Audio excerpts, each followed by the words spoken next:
So hello lovely people, what is up and welcome back to Raj Revs. आज मैं आपको बताने वाला हूँ कि अगर आपके पास NS400Z है देन क्या क्या आपको फर्स्ट सर्विस में ध्यान रखना है, कितनी कॉस्ट आपको पड़ेगी और कौन से पार्ट्स ऑप्शनल हैं एंड कौन से लगवाने जरूरी। So without further delay let's go.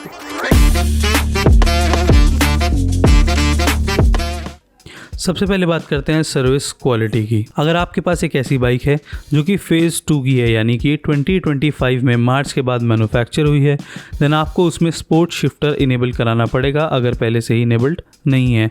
वो करवाने के लिए आपको जाना पड़ेगा एक अच्छे सर्विस सेंटर पे जहाँ पर ये फीचर इनेबल हो सके।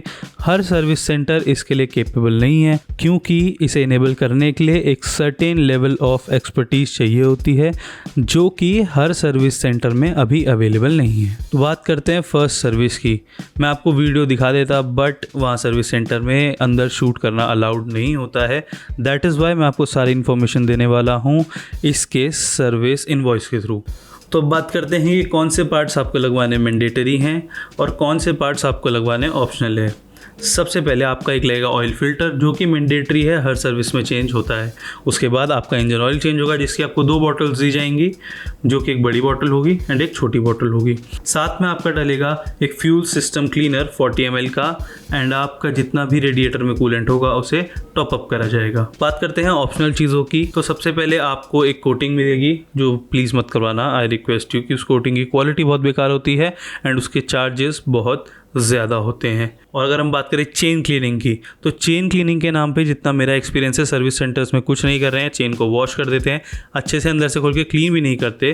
सो आई सजेस्ट कि आप यहाँ पैसे खर्च करने से अच्छा एक चेन लूप की बॉटल वहीं से खरीदो एंड खुद ही अपनी चेन को क्लीन करो हर 500 किलोमीटर्स पे। नाउ बात करते हैं कि इस पर्टिकुलर बाइक में आपको किस किस चीज़ का ध्यान रखना है सर्विस करवाते टाइम। कुछ इश्यूज़ हैं जो इस बाइक में कॉन्स्टेंटली देख रहे हैं, जैसे कि लो RPM में बंद हो जाना, इसकी throttle body and fuel pump से रिलेटेड ये कुछ इशू है जिसे शायद आपको ध्यान देना चाहिए एंड एक बार रिपोर्ट कर देना चाहिए अगर आपको ये चीज़ लग रही है।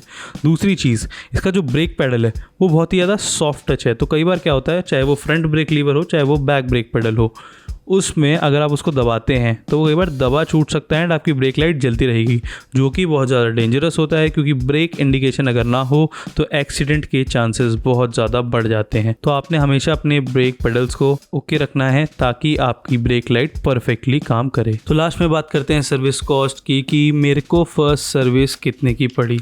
तो अगर आप चेन लूप भी करवाते हैं और सारी ऑप्शनल चीज़ें डलवाते हैं तो आपको अप्रॉक्सीमेट पड़ने वाला है 2500 के अराउंड। मेरे को जो एग्जैक्टली पड़ा था डेट इज़ 2457 रुपीज़।